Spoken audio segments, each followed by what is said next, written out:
Bryce, Christina. Christina with a K or C? CH.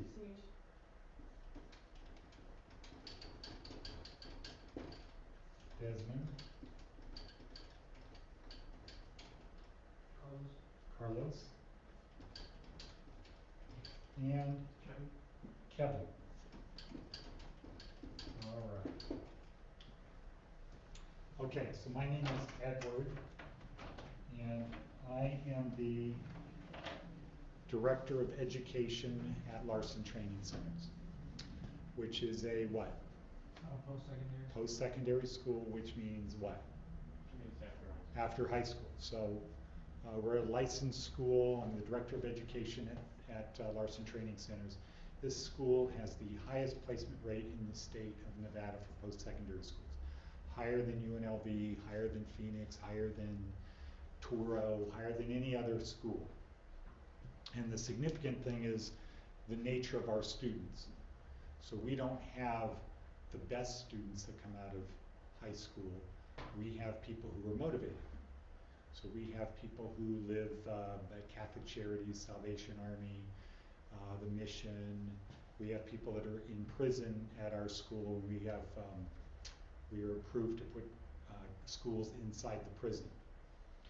And so I think the takeaway for that is if those people can learn the skills to get stable and meaningful employment, anybody can. And so it starts with they are motivated to become successful. And I can assure you, if you're 40 years old, you've been to prison for some period of time, 5 years even, when you are about to get out, you start getting worried about what? Technology and stuff like that. Getting a job, right? You know, do you know anything? And so they're motivated. So we teach people, or we help people become autodidactic. What's that mean? Self-learning? Yeah, exactly. Now, who here has their books? Okay, Ernie has his book. Desmond, you have your book. Good. I didn't bring any extra books, so for our new people, this is going to be your book to take a look at. So you've got a good book. And do you have pens? No, no, sorry. You have a pen? All right.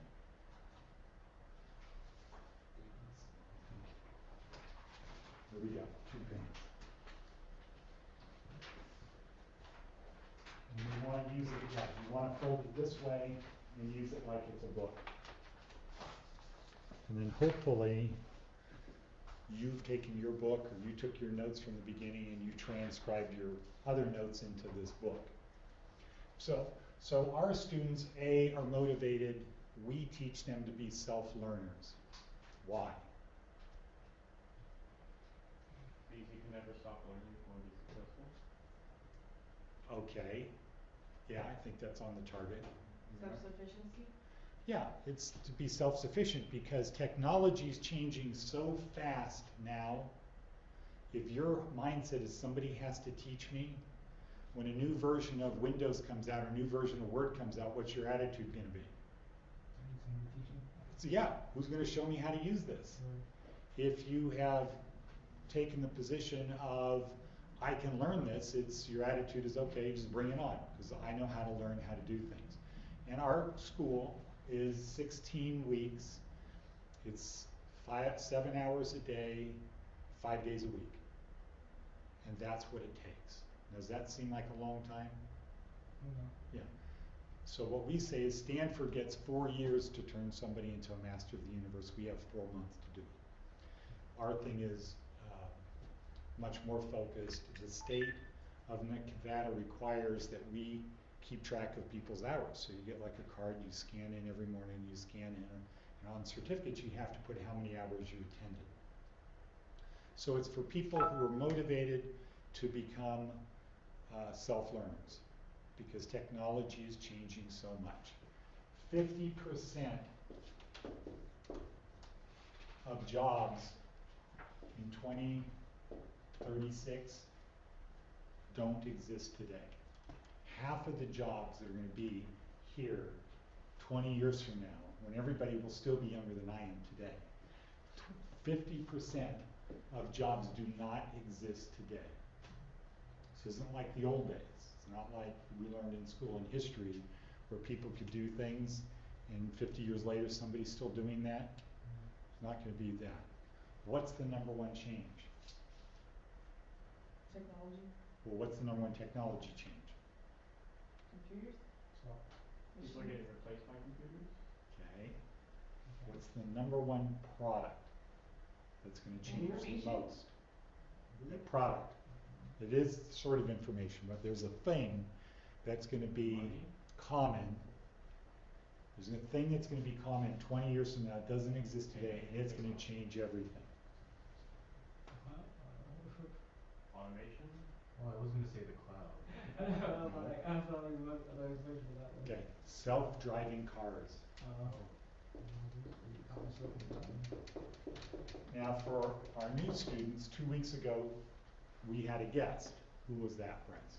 That was the man who made Chuck E. Cheese's and Atari. Yeah. So does anybody remember a game called Pong? Pong, Atari, Chuck E. Cheese? Okay, so he's a friend of mine. He was here 2 weeks ago. These three guys and a bunch of other people got to talk to him. He's going to be coming back. So after we came here, we went to a couple other places. We talked to people, and I said, Nolan, what do you think is going to be the biggest change in the next 20 years in terms of technology that's going to change everybody's life the most? And he said, what do you think? I said, well, I think it's self-driving cars. He said, you're right. But he said, close behind is drones. He believes, so write this down, keep your notes, come back and look at it 20 years from now. He believes that all houses are going to have a little port in them that has, from a top view, if this is your house from a top view, and that's your front door, and this is, let's say, your garage door. He says there's going to be a little thing here that has a door here and a door here. And what's going to happen is the drone is going to fly in to next to your front door where it has this other drone door. You'll be able to open that drone door, put the package inside, and then leave and the door will close. And this is the door on the inside that you'll get your package from. So like automatic FedEx type stuff? Yeah, that this is just going to be common. Drones are going to be delivering stuff to people's houses every day. Okay? Now, let's just focus on self-driving cars. Okay.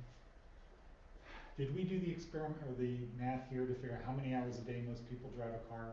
I don't think so. No, we didn't. Okay. So if you drive your car 1,000 miles a month, so you might need some scratch paper for this.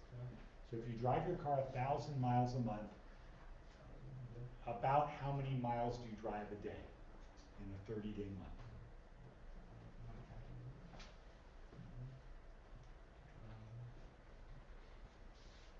Let's say it's 900 miles, okay? Just to make it simple. You drive your car 900 miles a month. So Carlos, what do you say? What's 900 divided by 30? 30. Divided by 30? 900 divided by 30. 30? Yeah. 900 divided by 30 is 30? Yeah. Right. Okay. Just check. Okay. I'm like, So that means you're going to drive your car how many miles a day? 30 miles per day, right? On average, you're driving 1,000 miles a month. Now, and if your average speed is 30 miles an hour, how many hours are you going to drive a day? 6. If you drive 30 That would be an hour. miles a day divided by 30 miles per hour is what? An hour. 1 hour. Okay. So let's say you drive 60 miles a day. How many hours are you going to drive your car? 2. What's your car doing the other 22 hours a day? Sitting, just doing nothing, right? So if somebody came to you and said, Ernie, after your car drops you off at work, when it's just sitting in the parking lot, like most people, can we rent your car from you? Because we want to have it go pick up. We want to have it go pick up elderly people at the nursing home and take them to the doctor. And we'll give you $200 a month to do that. Well, I don't wanna work. Not while you're going to work, while you're at work, when your Well, car's we're sitting in making the money park. and getting, yeah, I wouldn't say no to that. Okay, would anybody say no? No, I mean, it sounds like at that point they'd have some sort of, I mean, other than paying you, As is long as my car gets back. some sort of special insurance in case your vehicle gets. Well, you damaged? have that, they have that. Or, I mean, like at that point, do you technically own your vehicle then? Yeah, you own it, you're just Not letting them use it. You're loaning You're it. renting it to them. Okay. As long as it gets back, yeah. Okay. Now, if you're an elderly person, would you like to have a car drive you to the doctor's office? Yeah, It's I don't safe. Yeah, I don't have to have a car, but I can have one pick me up and take me. Yeah, what's the number one problem old people have getting places today? Transportation. Huh? Yeah, driving transportation. It's getting there. Yeah, transportation. Yeah, I have a neighbor with that problem, and she always asks my mother-in-law to take her everywhere. okay. So, in the future, you know what? Problem solved. Because their health insurance, their government, Medicaid, whatever they have, the car will just pick them up.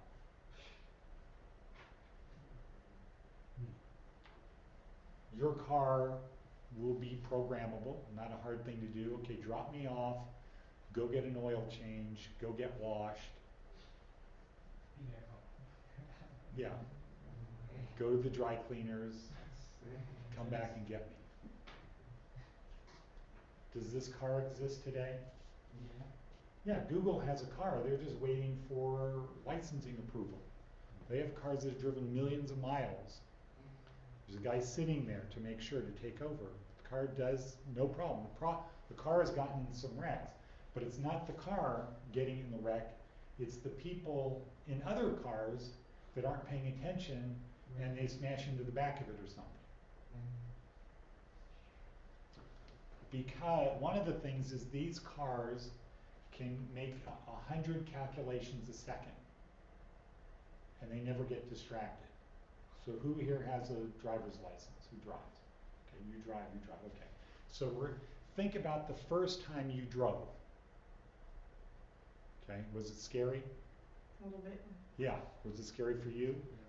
And you're hyper vigilant, right? Like, I gotta check the mirrors, how hard do I push the gas, how far do I push the brake, how fast do I go, can I turn, what's going on, right? Okay, do you even think about that now? Do you do other things while you're driving now? Turns out that most people, like less than 10% of their time, are they really concentrating on the road. We might be texting, putting on makeup, right? Talking to somebody on the phone, eating lunch, finding a station on the radio. I did all that on the way here. Exactly. Okay, that's what everybody does. We can't do 100 calculations a second. Cars that do 100 calculations a second, they're this far behind the car in front of them. They're bumper to bumper. Because they are able to do this 100 times a second. They're much faster than we are, and they're always looking, and they're hooked into GPS, so they know what's happening way ahead. They have 7 cameras on them, looking all around. This exists today.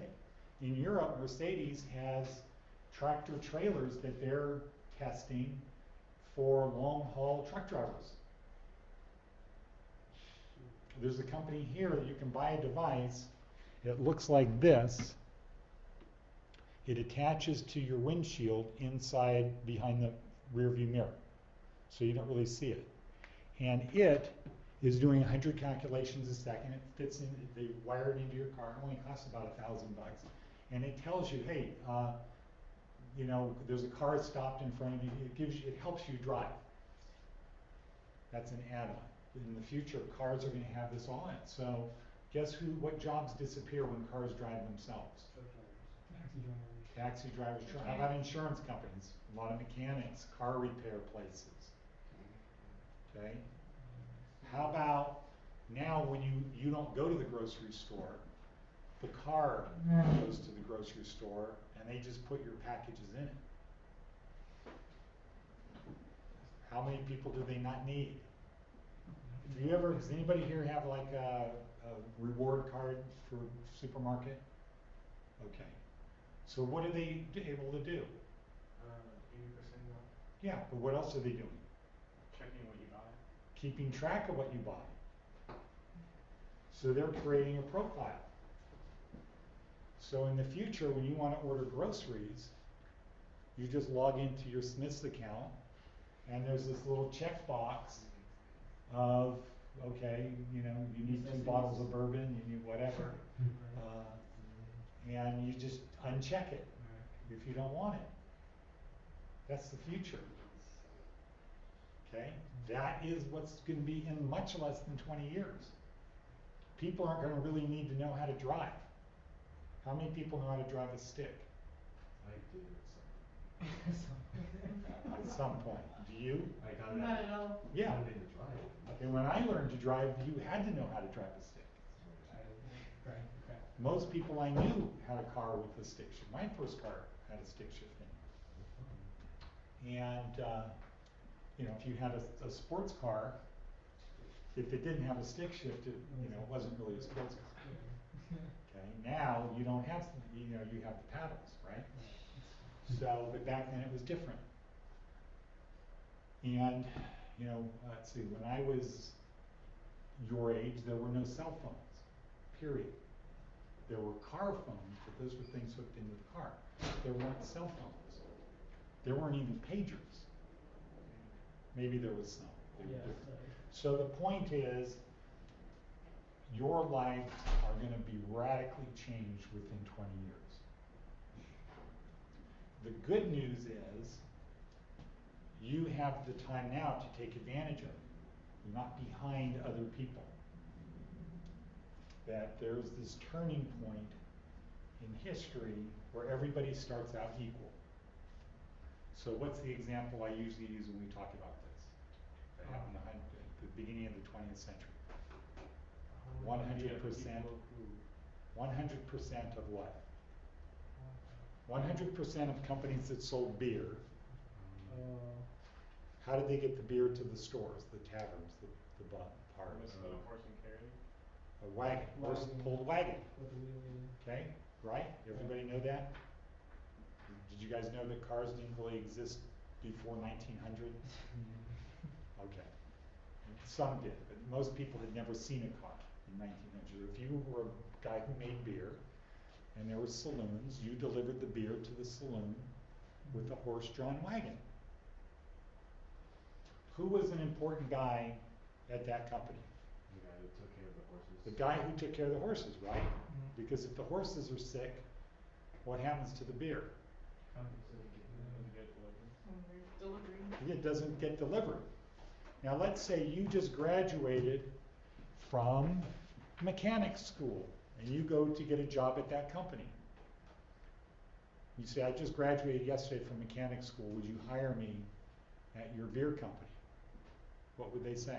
No. Why? There's no need for mechanics. Yeah. We don't have it, we have horses. We don't have trucks. Or we don't have gas-powered wagons. We have horse-pulled wagons.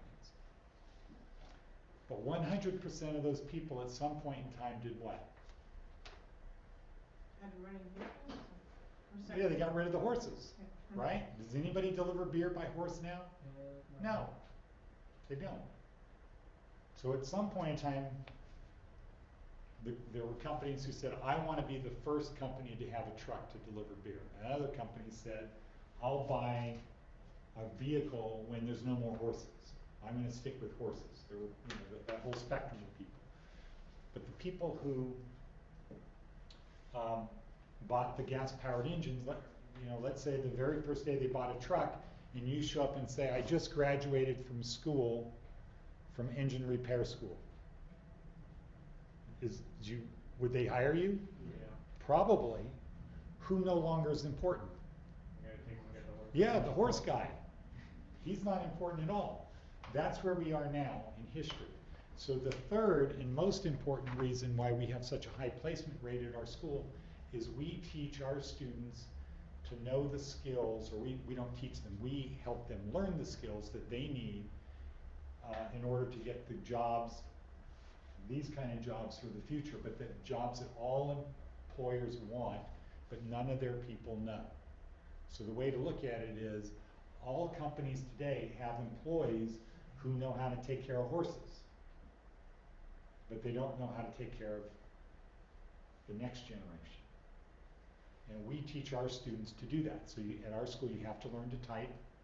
So what's your typing speed? I'm not sure. Okay, no idea. Do you know how to type? Maybe in the 50 range. Yeah, I'm okay at it. 50, that's pretty high. Maybe That's 30. better than I okay. don't know. So 35 is what you need as a minimum to get an office job.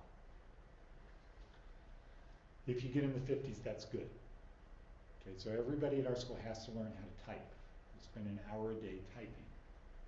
And just for future reference, to learn how to type fast, you need to focus on typing fast. Don't worry about accuracy. Because once your brain and your fingers get synced together, you will be accurate. But if you're always telling yourself, I need to type with accuracy, you're not going to ever be fast. So, you know, what we say to our students in school is, okay, good, you're typing at 30 words a minute with 90% accuracy. What we want you to do is, and if it's 30 words a minute, 90% accuracy, that's like 33 words a minute. Say it's 35. Okay, we want you to type at 45 words a minute. Don't worry about accuracy. So their accuracy might go down to 60%. Right. What do you think it is tomorrow? Yeah, a little bit higher. 61%. It goes up, yeah, it goes up. If you type fast and don't worry about accuracy, your accuracy will improve. If you type to be accurate, your typing speed will improve, but not that much, because you're not focused on speed. So that's just a thing to remember, take home. So we teach typing, we teach office. Because you can't get a job unless you know those things. But just because you know typing and you know office, you're not going to get a job because everybody else knows that. So now you're competing with people for the horse jobs. You're saying, I'm a better horse guy than you, or I just graduated from horse school, I have new horse dealing techniques. That's not the best strategy to get a job. The best strategy to get a job is to have skills that the other people don't have, that business needs. And so Desmond, what is that?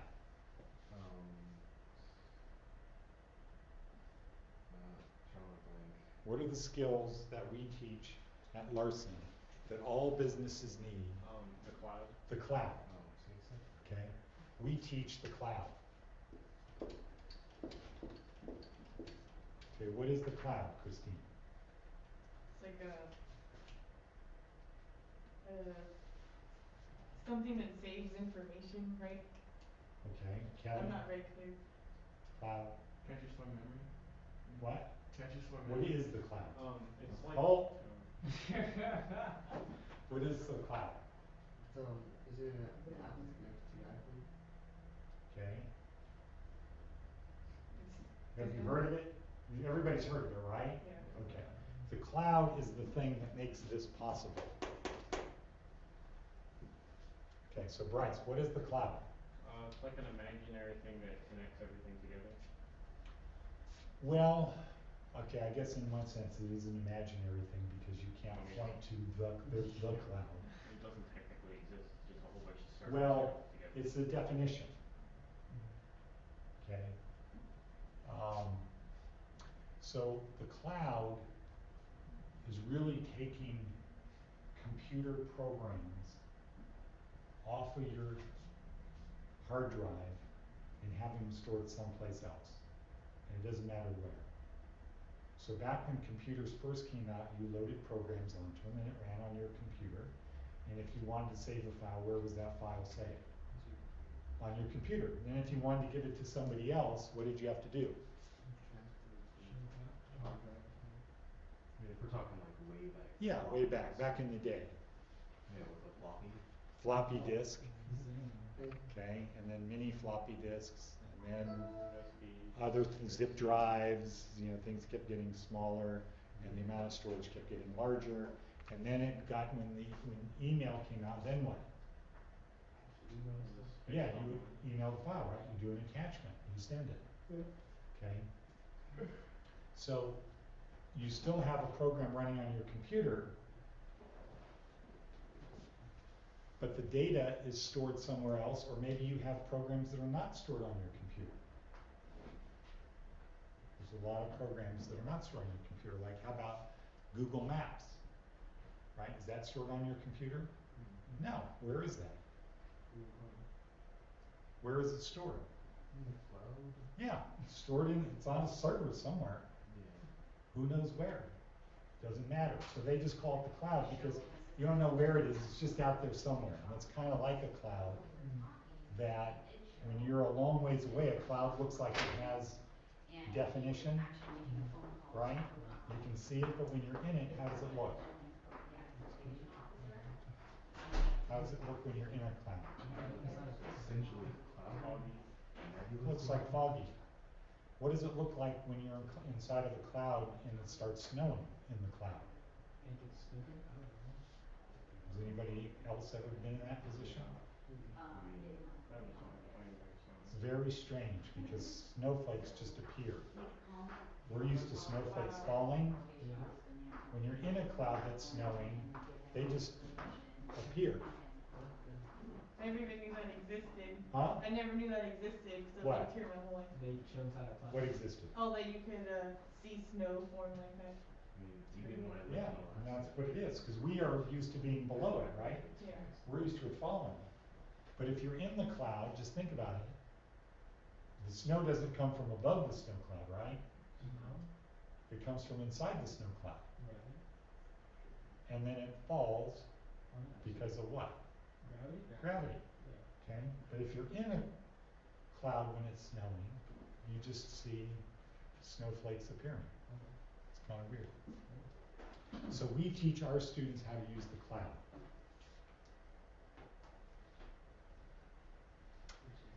And when they get into their interview, there's certain things they have to say. So the employer knows that, because if you know the cloud and the employer doesn't know that, does it help you? Oh yeah. Huh? A lot, yeah. It helps you? To know the cloud? If the employer doesn't know that, if you're in a job interview, and you know the cloud, but the interviewer doesn't know you know the cloud, That should help you, right?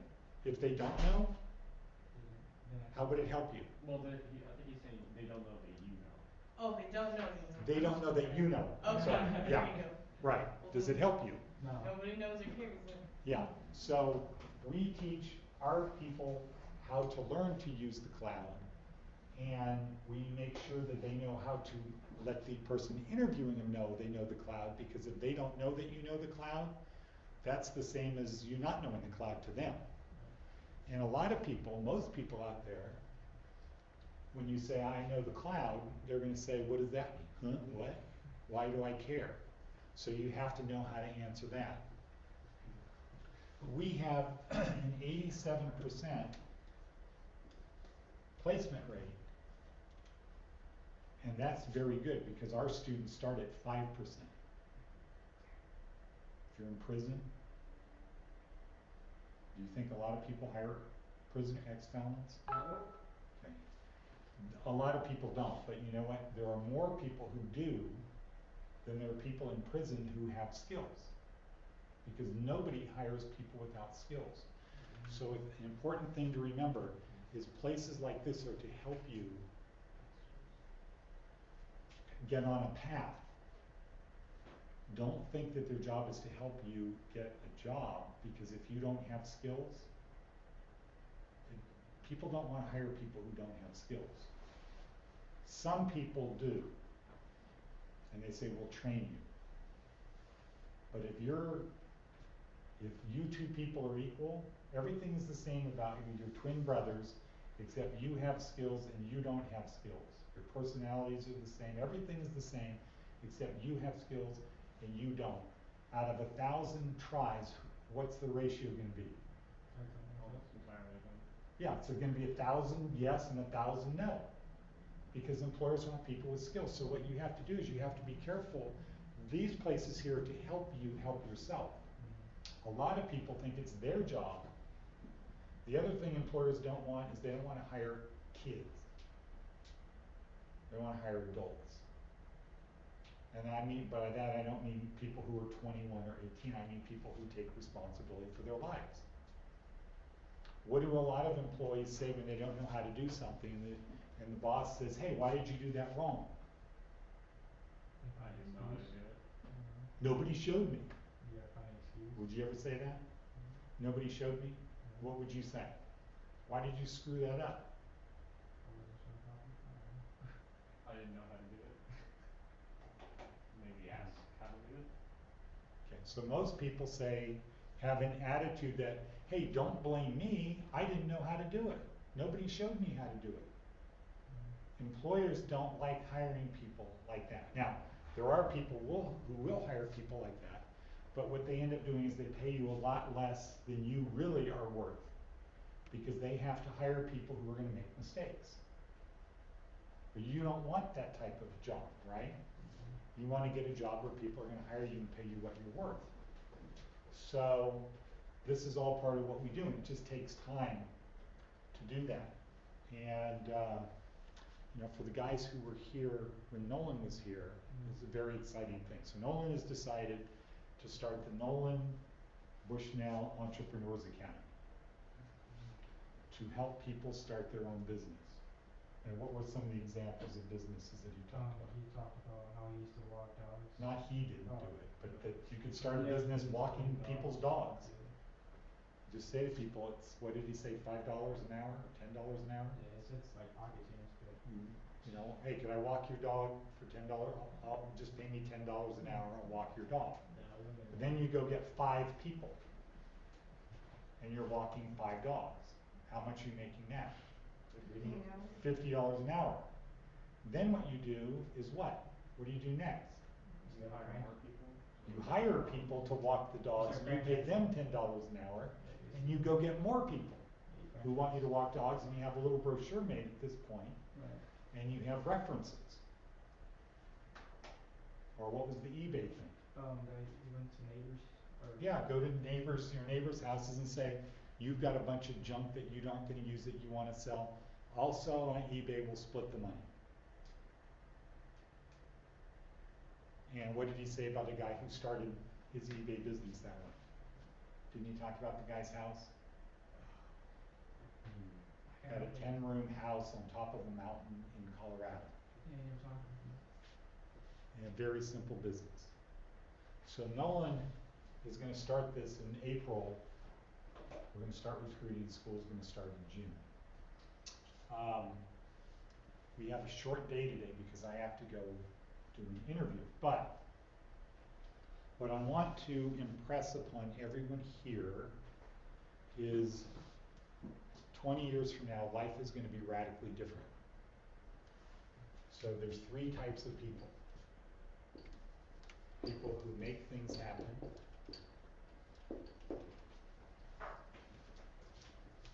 This is what you have to decide.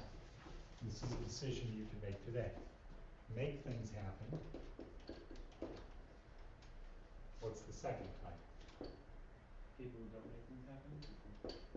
Well, there's 3. People who watch things happen. And these people are called sheeple. Sheeple? Yeah. Right? They just go along. Okay. They're just like sheep. Actually, And then there are people who, what? Stop things from happening. Let them happen? No, that's the same as watching. Don't do anything. I won't contribute. People who wonder what happened. I wonder. Okay, they're just totally clueless. What just happened? That's like, Most people are here. All of the stuff on the news, it's not hard to find out about Google's cars and drones. What people don't do is they don't project out. Wow, this is what's going on right now. What's it going to be like 20 years from now? Most people don't do that. Because nobody tells you, hey, this is the thing you need to do. You need to be thinking about, where is it going to be 20 years from now? What's going to be happening in this business 20 years from now? What business do I want to get into? Because I don't want to be a guy who goes to school to learn how to take care of horses at a beer company because I wanna get free beer, only to find out by the time I spent all those years doing that, they got rid of the horses, now what? Now you're stuck with the Okay, train it. now I gotta start over again? So, most people actually are at the stage of wondering what happened. Today, you now have to choose, so you're not gonna be part of this anymore. Now you have to choose, do you wanna be somebody who makes things happen, or somebody who watches things happen? If you wanna be somebody who makes things happen, then what you need to do is you need to learn how to use the cloud. And besides Larson Training Centers, where do you think you can learn how to use the cloud? Online. You can learn yourself. Okay, most people say that really is not the most efficient way to do it. You think anybody goes to law school by they say, well, just go online and learn how to go to be a lawyer, surgeon? I guess you could, I don't know, I mean, if you had to do any kind of like self-learning without a institution of some sort, I guess books on it? Well, that's like going to the internet. Yeah. So you could do self-learning. Yeah. That's not the best way. You find a mentor. Okay, wait. that would be a way. That's not really easy to do, but that would be a way. What else? You could ask professionals. I mean, if you have like. That's sort of like being a mentor, Yeah. okay? You can ask people, but they're gonna get tired of you coming along and saying, hey, how do you do this? How do you do that? How do you do this? How do you do that? So, you know, really the answer is, it's very hard to learn to do this stuff, the cloud, if you're not at Larson. There's no other schools that teach this. They teach this stuff because they don't care about what's gonna happen 20 years from now. They say, that's not my problem. My problem is to get you a job, or to help you get yourself a job when you get out of here. Because schools like Larson are evaluated based upon placement, not upon what you learn. It's just upon who got jobs. So, most schools just train people for today's jobs. And those don't work out. We train people for tomorrow's jobs. We let the employers know this is, we can help you get there. And I don't have time right now to tell you when the guy says, well, yeah, how, what are you gonna do? Well, what business do you wanna be in? I wanna be a real estate agent. Okay, good, so you wanna be a real estate agent, so how can the cloud help you? In so many ways with, What's one way? There's a million ways, name one. That was accounting. a good joke. Huh? I don't know, accounting, Okay. Is that a stretch or an idea? an idea. No, I'm looking at No, it's you. not gonna hurt. Idea. What's the idea? Just you would like to get into accounting. Yeah, Right. So if I remember correctly from like, I guess 2 weeks ago, an example when using the cloud, you use an example involving how people who work in what would usually be an office setting have access to files that stay in the cloud and you don't have to worry about lugging around physically. yeah, So I guess as a real estate agent, I Like guess all the you legal documents. could, yeah, you can tap Okay. into the cloud to find every single house or what's the word I'm looking for? comparable. Just any kind of document that you would need for Yeah. that Yeah, particular paperless position. documents. You Yeah, can access it. okay, so that's one part of the cloud. So here's the thing to know, and for you guys to remember, you gotta break it down into two parts. The cloud helps you what? Get places. Make money Yeah. or save money. Otherwise it has no value. When you're in your job interviews and things, you gotta talk about making money or saving money. Because you have no value if you don't make them money or save them money, right? Right. So when you talk about real estate, you've gotta really talk about making money or saving money. And most people, when you say real estate, most people think make money. But you talked about saving money through accounting. Because accounting really helps you save money, and so you make money by saving money. But really in real estate, you make money by what? Investing. Selling houses, or buying or selling houses, where you make it. Okay, so the cloud helps businesses make or save money. How does it help business make money? Uh, Because you can see all your customers, have them more grouped up.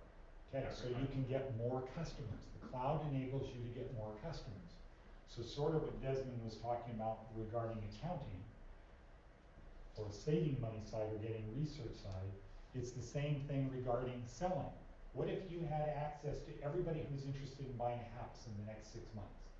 Very awesome. How valuable would that be? Extremely. Yeah. Not the people selling today, or that wanna buy today, the people who wanna buy in the next 6 months. How valuable is that? Okay, what business do you wanna be? AC and refrigeration. Okay, how could the cloud help you get customers there? My advertising? Well, you don't need the cloud to advertise.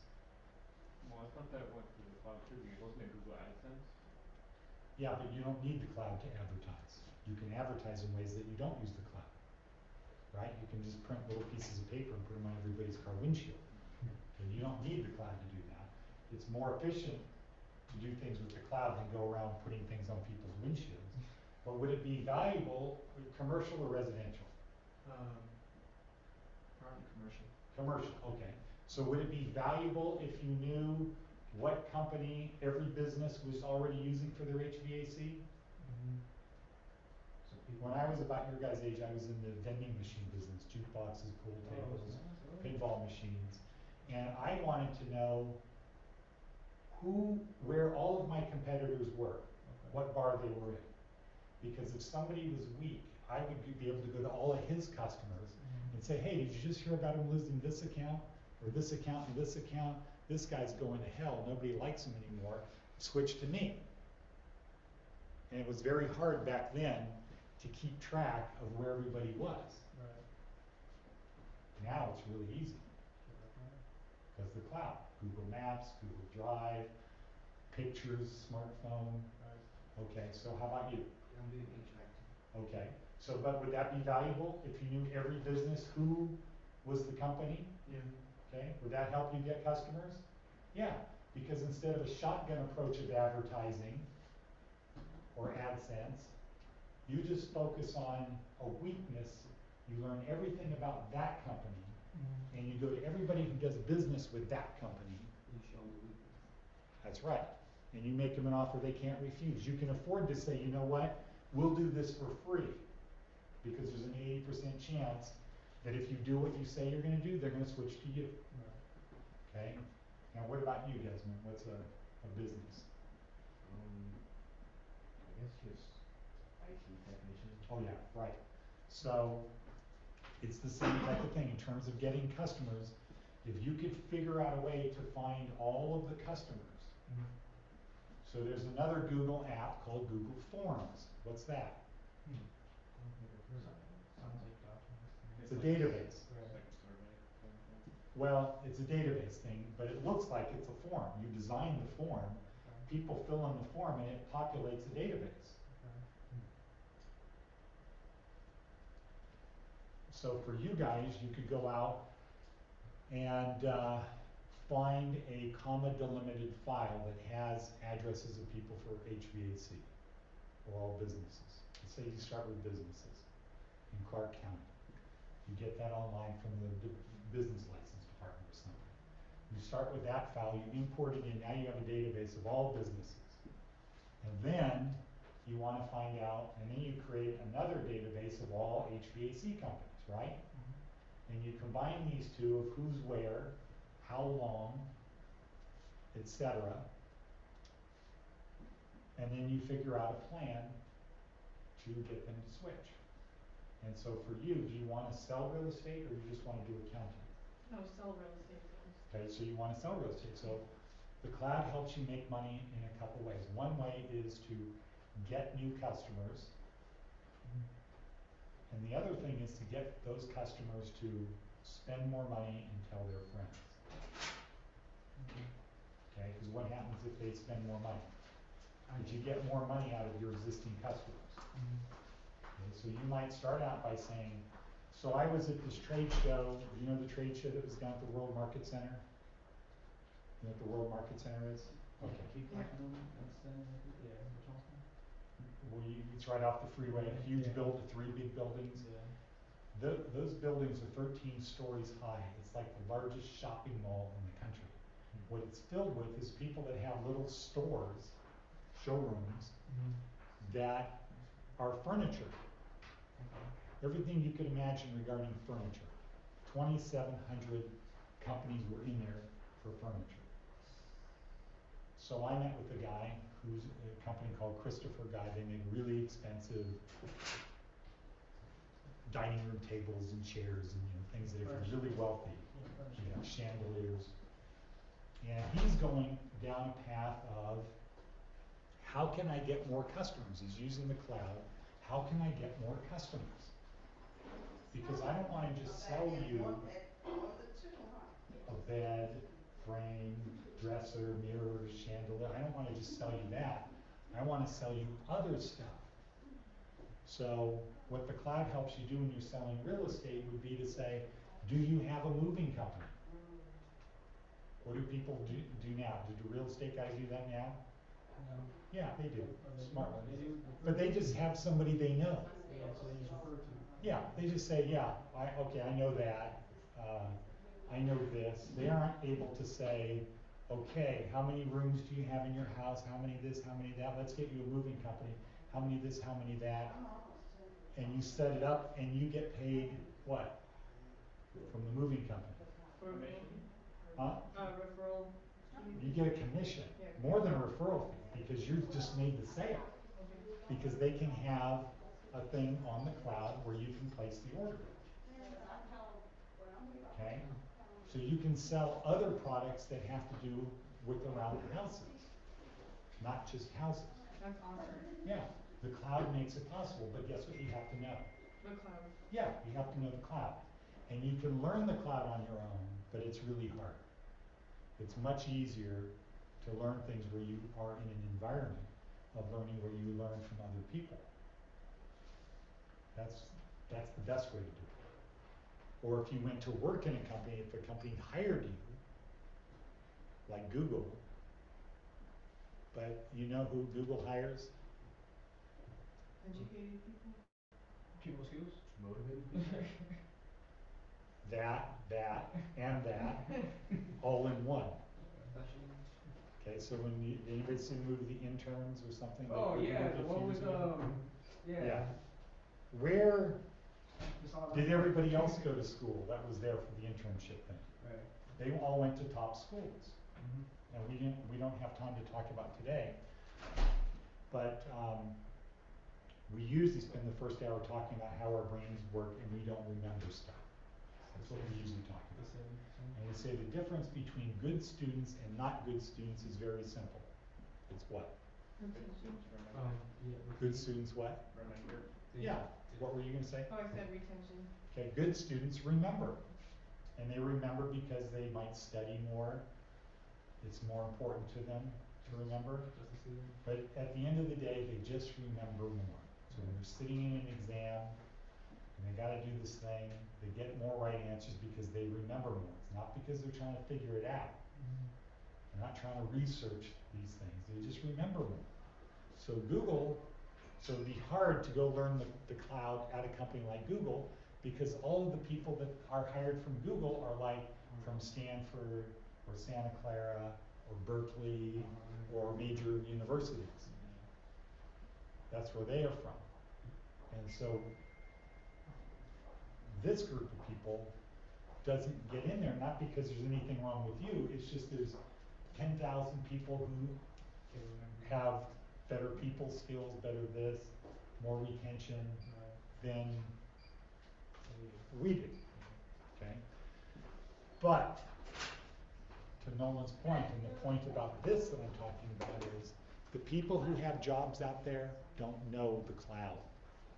This is a point in history where if you know the cloud, you're like the guy who just got out of mechanic school, who learned how to fix cars, to go work at a company that's been around for 100 years that just bought their first truck. Every business is moving towards the cloud whether they like it or not. Every business is doing that. It's too useful not to. It's right. The problem people have that work is what? What is the problem they have if their company still uses paper files? So the money they spend on. What's the problem the employee has? They don't learn it. They don't get paid. They don't know how to do it. They don't want to. They have a job, right? Right. They don't have time to do it, and if it's the boss says, I'll pay you to go to school at night, do they really wanna go to school at night? No, that's what They they say. really don't. And a lot of people say, hey, if it ain't broke, why fix it? Our filing system works perfectly well right now. We've been around for 100 years. We haven't needed the cloud. They just need that. They're looking for reasons to say why they don't wanna change, Right. right? And you guys can see that. Well, the employer just wants somebody to say, I can help you make more, I'm gonna make you more money than anyone else applying for this job. How? Well, then you say the things that most people, I work harder, do the, and I know the cloud and I can help get us there. You notice I changed it to us. I can help get us there. Cause now I'm talking like I'm in the company. And that's a good test question, cause you say, whoa, hold on, what do you mean us? What are you talking about us? Then you know you're not in yet. But if you throw out there, I can help us get there, and they don't say no, and they might be thinking, you just planted an idea. They might be thinking, yeah, well, what else can we do? What else can we do with the cloud? And then instead of an interview, now you're brainstorming of how to improve the business. Customer service with the cloud, you go out and you do videos. You take pictures of the job before and after. You think that might be important to companies that have HVAC? Yeah. You get out there and say, oh, here's the problem. You know, or you have a video, like I'm doing right here. You're video the whole thing, the whole job. We have guys that want to do carpet cleaning. And we say, you know, do you think it would be important if you were able to have a before and after? You say to the customer, wow, here's this stain, I'm going to take some pictures. We're the best. So I'm going to show you this stain, I'm going to show you what it looks like when we're done. People remember that. Now you also have a marketing thing. So here's what I want everybody to do. So who's Benita? Does anybody here know Benita? Yeah. Benita's the president. She told us last week, our president was here last week, and you guys met him the week before. Last week she said, anybody who wants to go to school, just have them say, we want to go to school and they'll pay for it. Okay, so you guys haven't done anything yet. I got a call from someone from Larson. What? I got a call from someone from Larson. From Essence? Yeah, asking if I want to apply this coming February. Well, okay, and what did you say? Still in school. I'm still getting my diploma. Okay, but that should not be a thing. I went to law school at night while I was raising a family and had a full-time job. Okay, you gotta work harder. And believe me, if I could go to law school at night and have a full-time job and be raising kids, you can go to high school and do this, and you're gonna do better in high school by doing that. Okay? Okay, what about you, Bryce? You're in school? Yeah, I'm starting up first. And what school is that? It is a school to get my certifications, For what? so I can do computer networking. Okay. So I say the same thing to you that I said to Ernie, is you should be going to school anyway. You should be going to Larson anyway, because what you're gonna do is you're gonna have to be a guy who has the technical skills like everybody else that graduated with you. You might be better than, you might be at the top of your class, but you don't necessarily have the skills that you need to really make a difference in the company and be able to articulate it, especially in terms of being able to make money. Okay, what about you, Desmond? I haven't, well, since Tommy went on vacation. Since what? Tommy went on vacation at around the same time I finished my fastest exam, so I have to wait for him to come back essentially before I can, hop on any school-related plans. So I'm not actually in school just yet, but I was just mentioning this phone call thing because, felt like I should mention it. Yeah, okay.